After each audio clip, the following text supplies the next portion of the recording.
you're a very well decorated athlete. You've won multiple medals, and now you're also a well decorated coach, right? Maybe. As a coach, you don't need to be happy too long. You don't need to be sad too long. Work ethic is like you consistently have a champion mindset. Every day is a competition. As long they are moving forward, stepping in forward, even though it's baby step is fine. As long system are moving slightly forward, we will progress. 2 years, 3 years, 5 years, or 10 years, if it didn't go how we think, you get disappointed, you get sad. So it's better than have a high expectation. I will do every competition as my last competition. I want to do it like at my level best. So it fit my soul. Right. Yes. This is exactly why you are where you're at. You're the right person to be where you're at because of the way that you feel about the sport and your athletes, right? No, I'm very happy, serious. Yeah.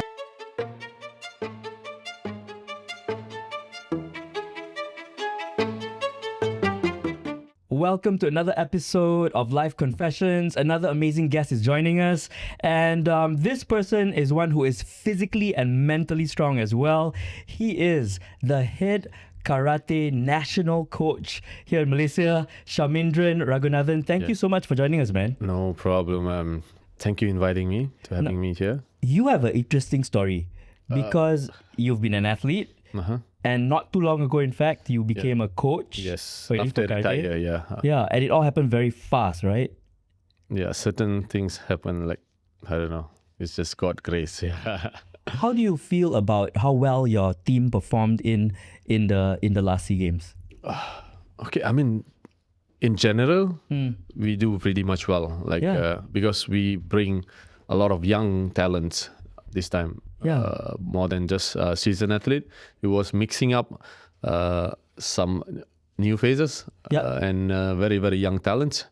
And also more than just thinking about SEA Game 2025. Our vision is to SEA Game 2027, which is going to be next year. Yeah, and we are the host country. Yes, we are the host country. Yeah, that's a main objective.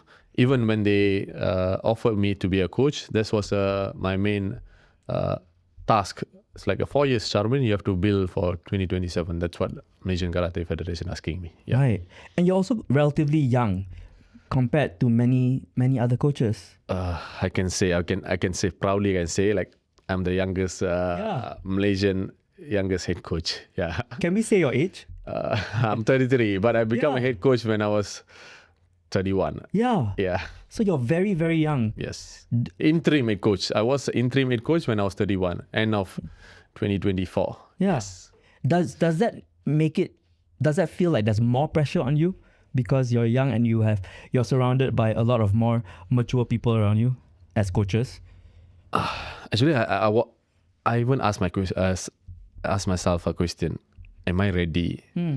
But when people really see my potential, I think I have to believe on myself more. Yeah. So I think the plan and the strategy I'm coming up with, which is people around me understand. But the plan was for the young team, but they just asked me to just take over the senior team when the head coach, they sacked the head coach, or I don't know, when they let him go. They let him go. Yeah. Then when I take the sports, I was like, there's a little bit pressure for me, right? High pressure, and it's like it's nice to have this pressure, and that's my ultimate goal. When I was stepping 2024, okay, then I was tell myself like, in 4 years' time, I want to become a head coach. Okay, you already told yourself that? No, obviously, that's the ultimate target. I have like very, very personal things inside me. Like 2017, I was a team captain and I was competing in Malaysia. Then I won my first ever SEA Game goal. But I want to become a head coach in the same after a decade. I didn't even think about this Thailand SEA Game. I was thinking about next SEA Game, I want to become a coach. Like I want to be there after a decade. I want to become a coach. I want to make the athlete to win. Yeah. But surprisingly, things comes a little bit fast. So just take the opportunity. Tell us about that timeline from athlete to head coach. Okay. 2023 is a Asian game Yeah. in China. After Asian game, I went for some surgery and I retired. Okay. December December 2023. 2023, I retired. Okay. 2024, Malaysian Karate Federation and Malaysia Sukanagara offered me to lead development project. What month in 2024? March, but I start on April. Okay, Start so working. you retire in December. Yes. Then 4 months later, Yeah. you're coach Yes. already. Okay. But junior, under 21 head coach. Okay. So everything goes well. So we was planning, we was preparing, and we almost completed one season. End of 2024, they want me to take over the senior as interim head coach. Okay. So that means you retired in December of 2023 as an athlete. By December of 2024, the next year, you are already head coach of both junior and senior teams of basically the whole team. Yeah, but interim, it's not confirmed head coach. I was interim. They give me a 6 month period of observation phase. Then that's how it Confirmed. goes. Yeah, it confirmed just But few even months. interim, even if you didn't get confirmed, it would have been an amazing thing already. It would have been an amazing achievement. But you did get confirmed Yeah. on top of that. Yes, it's like for me, it's simple. Like whatever is like a challenge me. Whatever I feel is like a bit scary, I will just jump in. I don't really care so much of things. Like Right. I will jump in and I will learn. Rather than I'm just doubting myself, I just go like, okay, just go in. Then we figure out what we can do.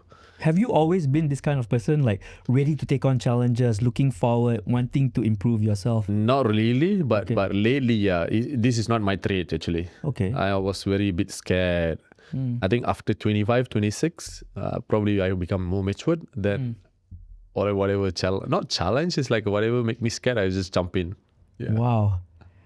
Do you find that now that you're a coach and you compare it with being an athlete, right? What are the differences to you that you feel? I think it's not much different actually. I mean, in like hypothetically, like it's just we still train for competition. We prepare for the competition, and we going to compete for Malaysia. It's just we are competing for our nation, you know. But in deep down, like by detail, it's quite challenging. Previously, I was just being myself. I come, I care about myself, I train for myself. Then I leave. Now I have to look after everyone from A to Z. The education, their nutrition, what they are consuming, their medicals, training program, and postmortem. All What has surprised you the most between the difference? You're an athlete, now you're head coach, barely 2 years later you're in charge of an entire, how many athletes are you in charge of? For now, we have 24. 24, and you've got 3 other assistants helping coach. you, so 24. And what has surprised you about taking on this challenge? I mean, actually a lot. Okay, like tell us. to be honest, a lot. And I think a lot of things I expect with the high demand. So which is some are not ready.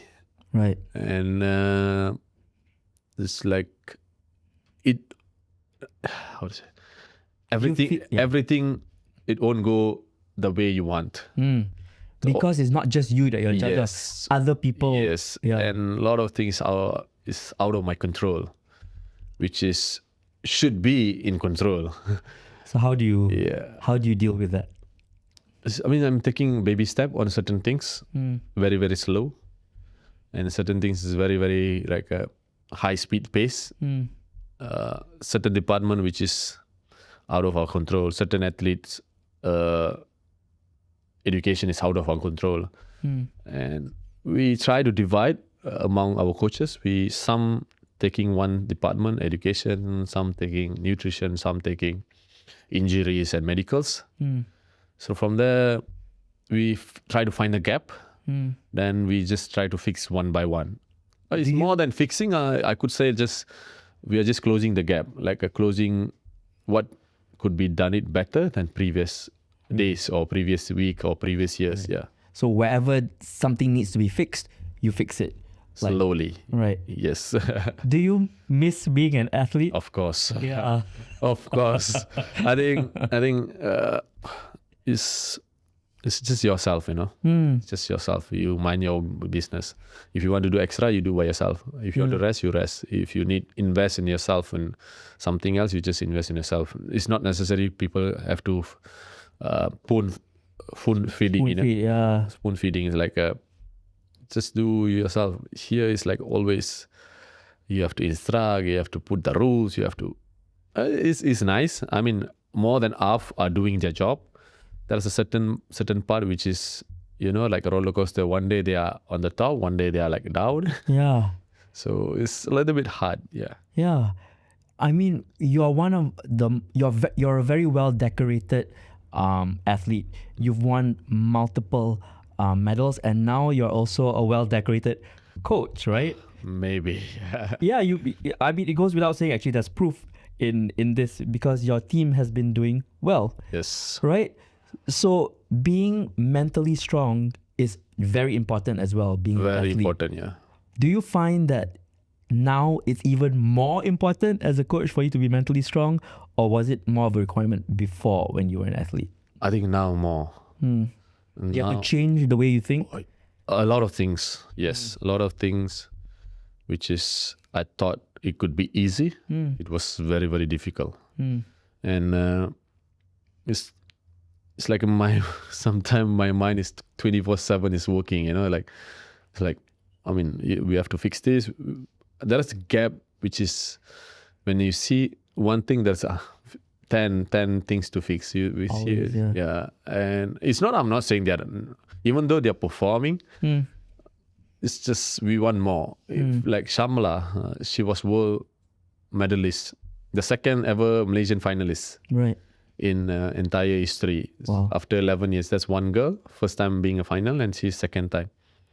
Even after the final, when we were sitting, I was thinking, why she lose this match? What's a gap, and how to make it things better. It's world number 2, Yeah. It's like I'm not saying I'm being very, very demanding. It's like a little bit greedy. Maybe you just want the best. Yes. Is that safe to say? Yeah. You want the best. I want the best. I want more. Like if you want one-time world champ, you become one-time world champion. I want she to become the next year world champion again. That's it's not just one-time things finish. That's why I say like even after SEA Games, it's like, am I happy? Yes, I'm happy. Yeah. So once SEA Games is over, come back, do postmortem, next competition. Right. That's it. Right. You can be two things at the same time. You can be happy and also want to improve Yes. at the same time. True. Right. It doesn't mean that you're happy and then you're just not going to make any improvements. You can still, and you also don't want to be sad when a person isn't number one. It can mean that this is good for where you are, but keep improving, right? Yeah. So that's the one thing I really, really learned this year. As a coach, you don't need to be happy too long. You don't need to be sad too long. Yeah. It's just one period. You win. You'll be happy with our athlete. It's like a reward, which is as a coaches we are working hard as well. So it's a reward for you for the hard work you've been putting the whole entire season. Right. Okay, then that's it. Like few days, okay, clap, go some interview, like give some talk, and Like finish. this one. Yeah, like this one. Then finish, close up, then work for next. Same goes when you lose. Yeah. You don't need to be. It's not end of the world. It's one SEA Game gone. There's going to be next SEA Game. Yeah. If even I'm not a national coach, I have my own academy. I'm going to work with my academy, and I will still bring them the kids to the local competition. If the kids lose in the local competition, we have other local competition, the other competition in the same year or next year. So this is what I learned this year. Right. Yeah. You know, I'm curious because you're an athlete, but you could, being as physical as you are and as skilled as you are, you could have chosen any sport actually, because once you have skill, you can apply that skill to different sports, Yes, right? multiple sports. Yeah. But karate is the one that you have the passion for. Yeah. What makes karate so special? No, karate. I didn't. I feel I didn't choose karate. Oh. Somehow I fall in. Like it was just near my house. It was proximity. Yeah, it's like I was. It's like we live in like a little bit remote, not remote village. Like it's like a little bit.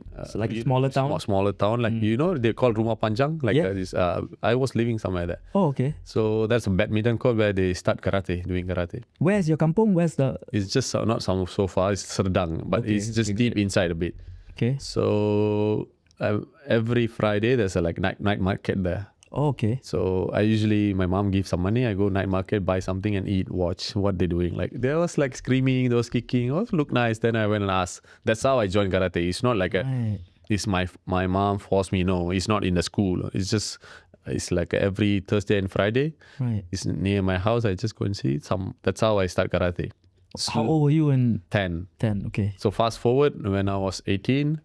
I don't know. After my SPM, I'm not really interested in studying. So I think that's like where your parents play a bigger role in your career. And my mom said, just do whatever you feel like doing. Wow. Yes. That's a good mom. Yes. Yeah. It's not good. I mean, I'm not.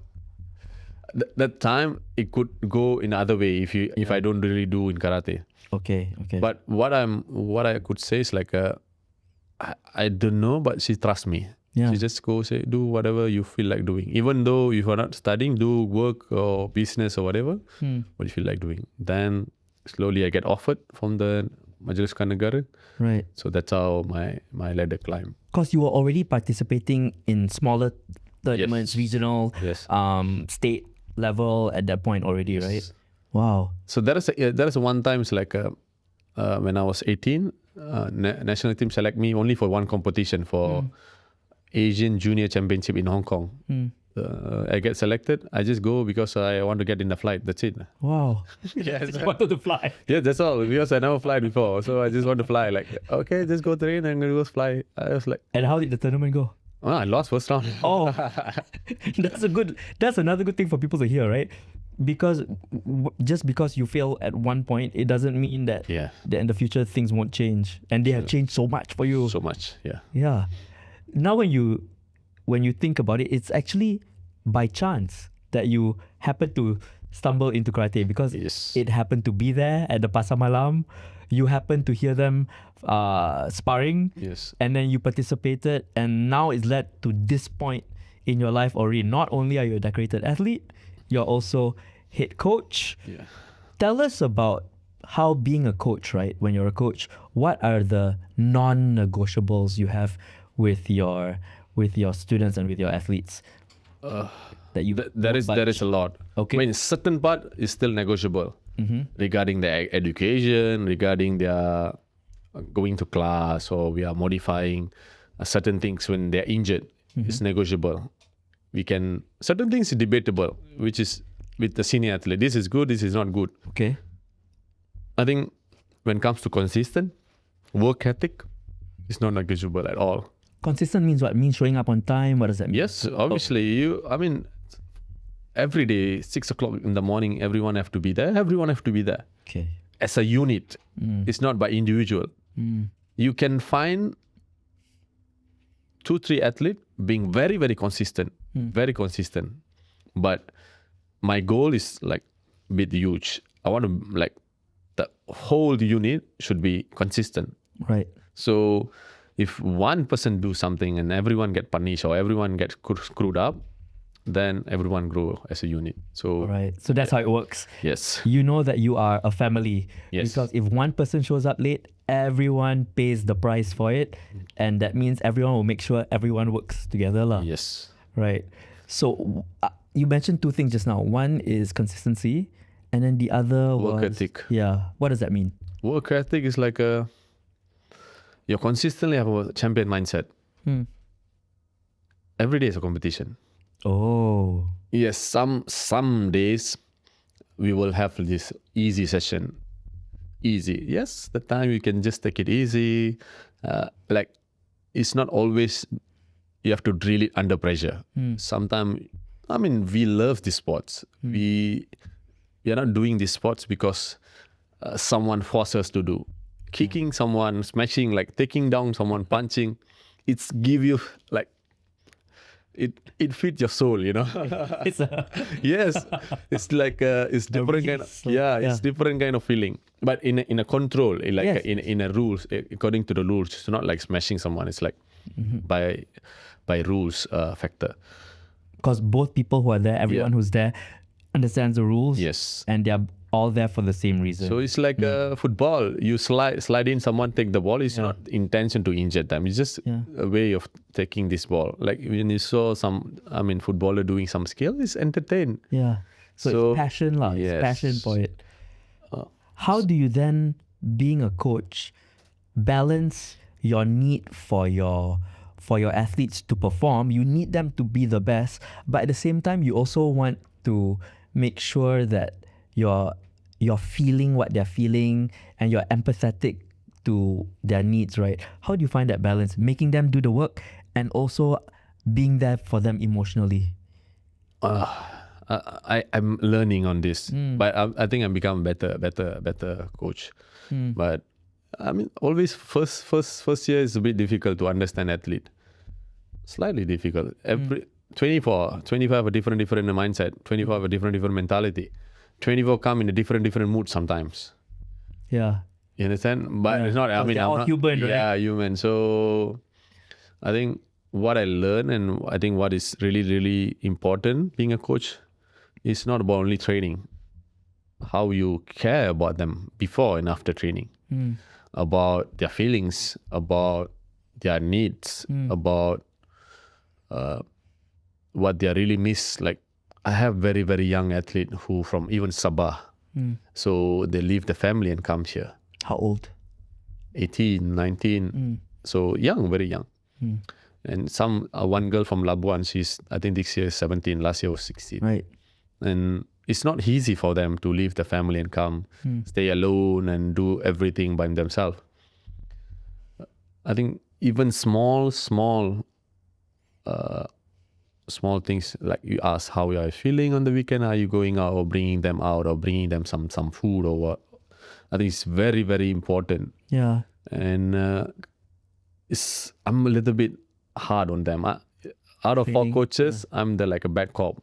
The rest is good cop. Like it's how to say. That's how my mentor taught me a lot of things.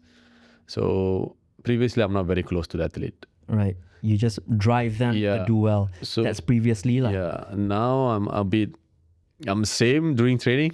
Just I a little bit give more time and being how to say, always checking on them. Right. Consistently. Yeah. It's like, what's that word? Hard love. Yes. Tough love. Yeah. When you compare how you were when you first started coaching and then now, have you changed? A lot. Okay. Tell us about what the changes. Like how I say, I was like just tough. That was one thing. Yeah, it was very tough, like very strict, and certain things have been just a bit easy now. Yeah. And I mean, when you are with same group, you will understand more. You will understand their routine. You will understand their training attitude, training method. Individual. So previously I was like being same I just like everyone is A. Yeah. That's my mindset. Now I'm just it's a bit hard to always like, certain athlete you have to be hard, certain athlete you have to be sweet. Yeah. If you are being very like small positive feedback, even though the improvement is small, when you give like a positive feedback, they improve fast. When you little bit being hard, is more worse. Yeah. And you have to be sensitive enough to understand which works better for each individual. Yeah. It's like last year and this year was a little bit exploring with athletes. Now slowly I cannot expect 24 of them to change for me. Yeah. But I can change for them. Certain things. I mean, it's hard. But I think athlete need supportive coach. It's not always someone smashing them out. Yeah. It sounds like as you're training them, they are also training you. Like you make them better athletes, and then they make you a better coach. It's not a better coach. I don't know whether they make me a better coach. Okay, this is simple. Like I'm there to help them to improve. That's it. It's just athlete should be a first priority. Doesn't matter. We no need to give them so much of space. We don't need to be always agree on everything. But I think if certain things works, certain method which is being easy for them, it works for them. I will give the space. If giving a little bit hard time is work for them, I will be hard. Right. So more than thinking about just one way of doing things, I'm just doing in a multiple way for individually. Right. Yeah. And when you train them, when you coach them, training them physically is one thing because it's such a physical sport, karate, right? But mental resilience is also so important. Very important, yeah. How do you train mental resilience? How do you do that? Okay, for the listeners, I tell you some information. I'm in the Majlis Sukan Negara, and we are training the national athletes. So we have the supporting team. We have the psychology. We have all the nutrition, biomech, physio, doctors. So I have a whole team, so ISN team appoint a psychology. See, we always communicate with the psychology, and usually all this regarding mental, we will just feed through them. Okay, so there's actually it's included in the program. Yes. Okay. So I think it's more effective. They are very close to the psychology. They're more very open and very honest. Even I get some input from the psychology. Oh, okay. But definitely coaches playing bigger role. How to motivate them, give them positive feedback, always being positive to them, like sharing our experience, sharing what was happening before. All this is eyes-opening information for them. Right. Did you have, when you were an athlete, did you have a doctor that you saw also to make sure that you... I have very good psychology. Her name is Rebecca, Dr. Rebecca. She was previously in IS, and now she's working in some e-sport. And she helped me a lot. Yeah. She helped me a lot. But same time, my coach, the previous Andres, was with him very long. He taught me a lot. It's not only how to become a good athlete. He taught me how to become a good man. A good person. Good person, yeah. So whatever I feel is help for me, I just pass it to the next generation. Like the best things that you've learned from your coach, you try to let them learn from what you learned. Exactly. And I mean, certain experience what I feel. I always told some athlete, I entered the national team when I was 21. Yeah. So, but I waited almost 5 years to win SEA Games. For them, like going for SEA Games, lose, just like literally want to give up.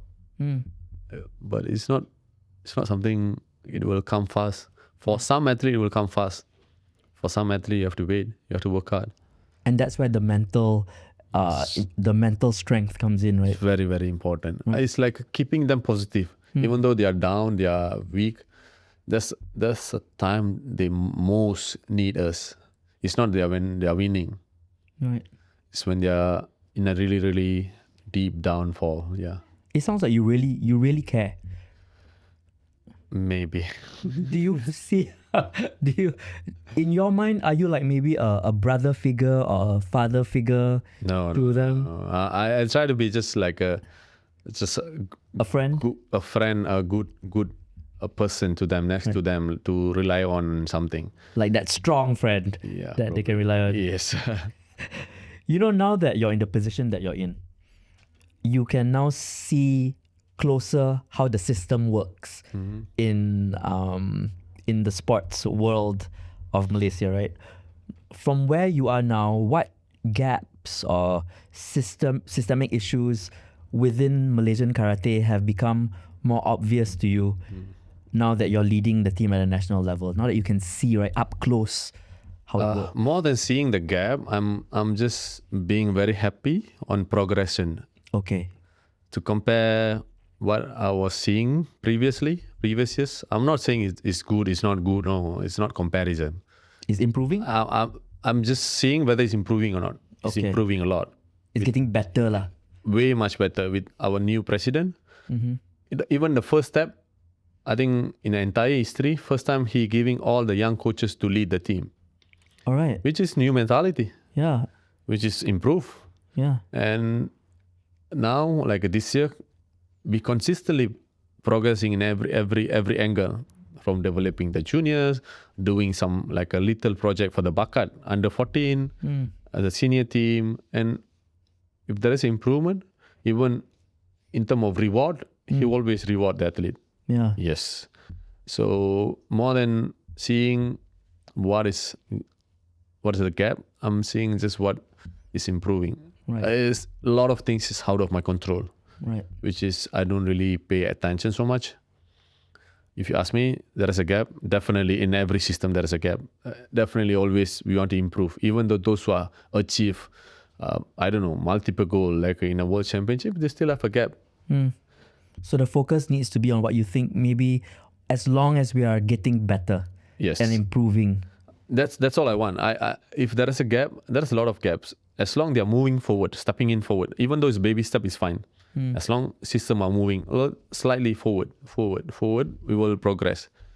But are we going like going back? I don't think so. For now, Malaysian karate system is doing pretty much well, and with a lot of new phases on the technical director part and our coaching department, and the president doing a good job. Right. So yeah.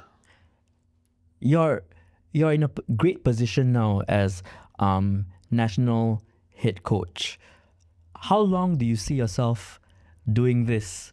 Do you feel like this is something you could do like for a really long time, or is it something where you just want to be able to make a difference and then you feel like you're ready to let it go and move on?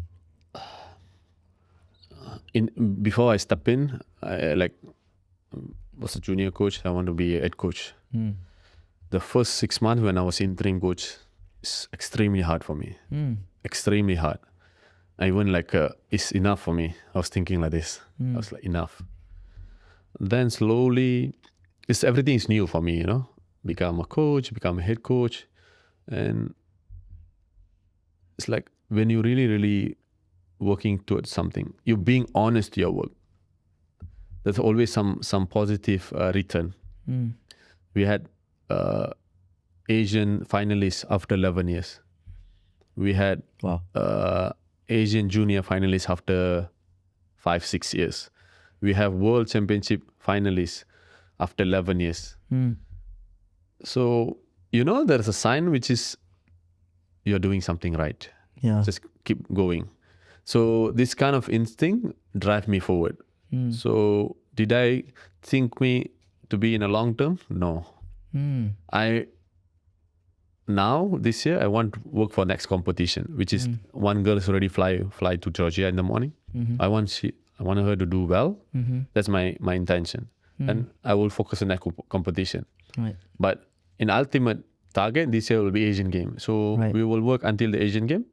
Then I will see what comes after. Right. One challenge at a time. Yes, more than thinking about long term, because if I expect, I want to stay 2 years, 3 years, 5 years, or 10 years, if it doesn't go how we think, you get disappointed, you get sad. Yeah. So it's better than have a high expectation. I will do every competition as my last competition. I want to do it at my level best. Yeah. So so to be honest, maybe I don't know. I can't really think. You're just like you said, taking it one competition at a time, one challenge at a time. I'm just enjoying all this moment, present, now. Now, today. Right. Next competition and next month. Yeah. Yeah. Sharmendran, this is actually the second time I've spoken to you, right? The first time you put me in a headlock for fun. And I think, right, I'm sure I might not be the only person to tell you this, that you come across as a very intense person, like a very passionate, very focused, very you're a person who you can really tell loves what they do. Are you like this in every other aspect of your life also? Like, because this is the you when it comes to karate and when it comes to coaching, right?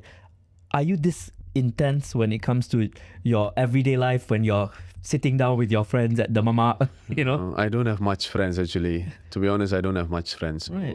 Yeah, so mostly I've been just being alone in my training, and I have few friends, which is I always hang out with. Not always once a month, twice a month, I don't know. But you're happy this way, right? Yes, I'm this very is your joy. I'm very, very happy. It's like seeing the athlete win. They come, run and hug me. It fit my soul. Right. Yes. Yeah. So You can tell actually from the way that you talk about it, right? Yeah. That this is where a lot of your joy comes from. serious. Like certain things is you do because you really want to do. Certain things you've been forced to do. For me, it's like I know it's hard. I know that if I go in the morning, athlete going to do mistake, I'm going to scream with them. But the outcome in the competition, it fit. I'm serious. I like the joy, like a few moments. I mean, even when I think about a girl winning bronze in a SEA game, she's Sabahan. She left. She was a straight A student. She went to Form 6. Just because she get offered, I asked her to come. She just stopped schooling. She came, waiting without studying for a few months and training so hard and winning, running, like crying and hug me. Like, it feels so good.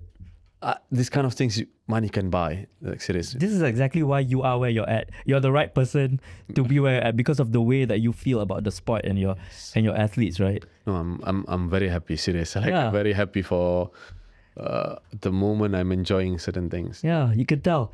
Okay, now we're going to do the rapid fire questions, okay? This one, whatever first answer comes to your head is the one you answer, but it doesn't mean that in the future you can't change your mind. It's just for today. For today, this is your answer, okay? Okay, first question. One trait you'll always prioritize that's more important than just raw talent. Being brave. Being brave, okay? Most common mistake young athletes make today. Taking things for granted.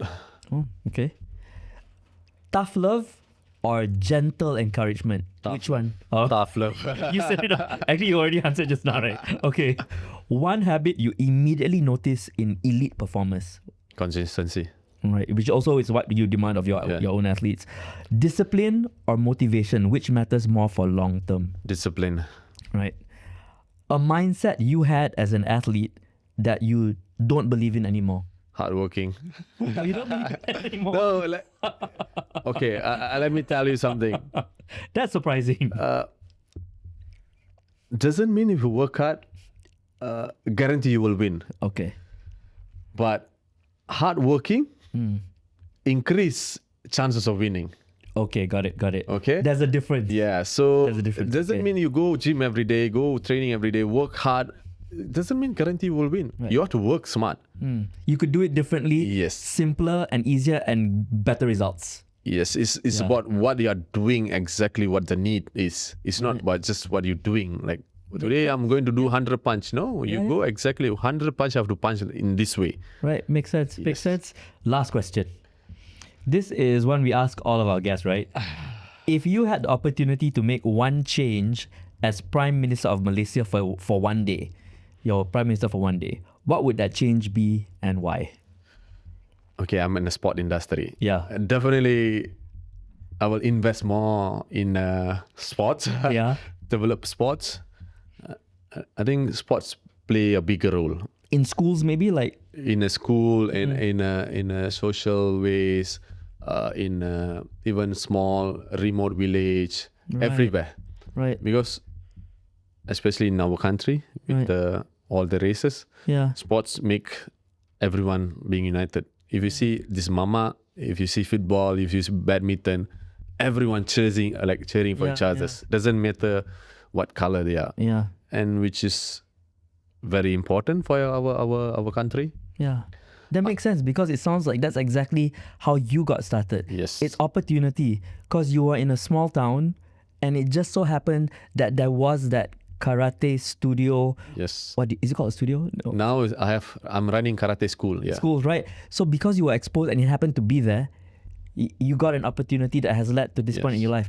If more of those opportunities are available to more people, just more sports opportunities that people can see and be exposed to, the chances of finding more athletes like you will get better. Yeah. Yeah. Yes. So, Okay, I vote for you. yeah, really? Yeah, for Prime Minister. Okay. Thank you so much. Thank you so much. If people wanted to find out more about you, is there an Instagram? I have my Instagram, Sharmendran Raghonathan, Mm-hmm. Facebook as well, Twitter. Okay, we need to know how to spell because I know your name is a little harder to spell than some. Okay, so it's, how do you spell it? SHARMENDRAN. Mm-hmm. Then Raghunathan, RAGHONATHAN. So look this up on Instagram. Instagram, everywhere in social media. Not hard to find because you are really everywhere when it comes to. If you just type Karate Malaysia, sometimes you pop up. Oh, really? Yeah. I didn't really. Yeah, I used to Google my name. Not anymore. When I was athlete, I wanted to just Google, see what they post about me. Sometimes they post, it's funny, Yeah. but yeah. And when you do that, you might find me in a headlock also as one of the posts that we've done. I think they have. It's Yes, right. Yeah. And also, I'm like half your height, so it's quite entertaining. Yeah. Thank you so much for spending time with us today and Thank you sharing so much for having me again, and I hope whatever I shared, it will give some motivation for athlete or some people. Definitely, yeah. We appreciate you and thank you for joining us here today. We will see you in the next episode of Life Confessions. And in the meantime, you have a great day. Thank you for joining us. Thank you so much. So good.